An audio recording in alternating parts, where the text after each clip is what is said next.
একেবারে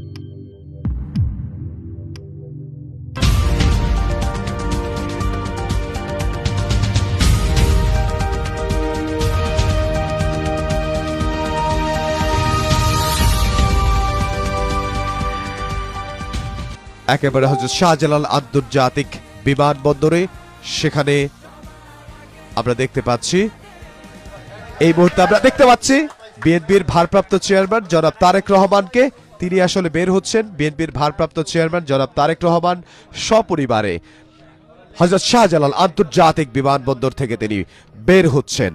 তার সাথে রয়েছেন তার স্ত্রী ডক্টর জুবাইদা রহমান, তার মেয়ে জাইমা রহমান। তারা আসলে একসঙ্গেই লন্ডন থেকে, লন্ডনের হিথ্রো বিমানবন্দর থেকে সিলেটে পৌঁছান এবং সিলেট থেকে ঢাকার হযরত শাহজালাল আন্তর্জাতিক বিমানবন্দরে এসে পৌঁছালেন এবং হযরত শাহজালাল আন্তর্জাতিক বিমানবন্দর থেকে তারা এখন বের হচ্ছেন। আমরা সরাসরি সেটি দেখছি। বিএনপির ভারপ্রাপ্ত চেয়ারম্যান জনাব তারেক রহমান, তার পাশে রয়েছেন তার স্ত্রী জুবাইদা রহমান, ডক্টর জুবাইদা রহমান এবং তার মেয়ে জাইমা রহমান। তারা সপরিবারে বিমানবন্দর থেকে বের হচ্ছেন। একেবারে এই মুহূর্তেই আমরা সরাসরি দেখতে পাচ্ছি বিএনপির ভারপ্রাপ্ত চেয়ারম্যান জনাব তারেক রহমান তিনি আসলে নামছেন। এক্সকেলেটর দিয়ে তিনি